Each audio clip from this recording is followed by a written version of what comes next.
So, to wrap things up for today, the final thing we're going to talk about is the two giants clashing, right? Now, going into this match, I really thought, it wasn't really going to deliver. It, could well be quite sloppy. And I mean, no offense to either of them, but that was what, a lot of people were saying on social media. So, what were your thoughts on this match after it all went down, Anthony Ricciardi? I mean, this is a match that on paper you're like, oh, okay. On paper it's interesting, but usually big guys against one another, not exactly a great history of great matches. I mean, Undertaker and Kane is probably the only one that really comes to mind to me that would live up to the hype. So the bar for me was really low for this match. I just didn't think they'd be able to pull it off. But for me, they both impressed me. I liked the way that, there was a change for Braun. He's used to being the big monster in the ring, and he's smaller than Omos. So I really thought the match surprised me.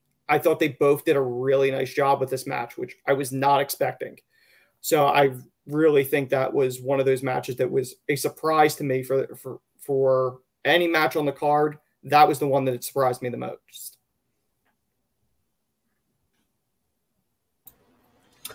I mean, there's nothing already that hasn't already been said before. Exactly. Like everyone thought that was going to be the pee break or the potty break, the toilet break, however you want to view that. But I think it did deliver to an extent. We saw Braun Strowman actually sell, and I mean, I think he is a lot better than Omos, and Omos is coming into this as the inexperienced bigger guy, and this was almost like this proved to everyone who thought what they thought before about, well, Braun's past his prime. Like, we have Commander Aziz and we have Omos, who are bigger and more imposing, but Braun actually knows. I'm not gonna praise a tremendous amount of him, but Braun knows what he's doing in the ring. And I just don't know where is next. I don't know if, to me, I'd almost say, are we going to set up Braun and Gunther? Is that a direction we go? I don't know.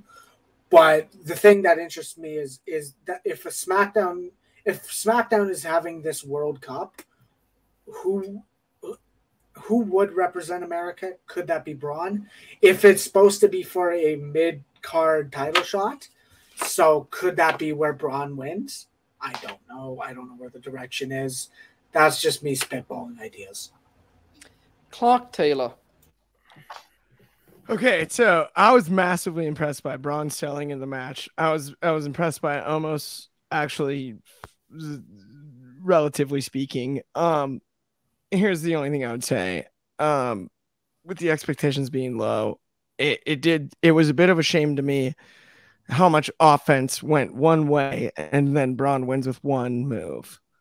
Like, so he's supposed to be this monster almost at 7'3", 400 pounds, and one power slam was enough to put him away. That would be the thing that really bugged me about it.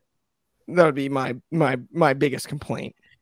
So, I mean, I was fairly impressed. I guess there's a positive match rating from the low expectations I think me and everybody else here had.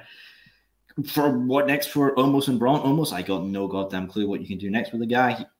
He's improving, but does he need more time in NXT to develop himself? I mean, who knows? But for Braun, I do agree with Kobe. I think that'd be a great idea in that World Cup. Give him something to do, and then he could go on to a mid-card title. I don't think he's ready for the main title picture as of yet.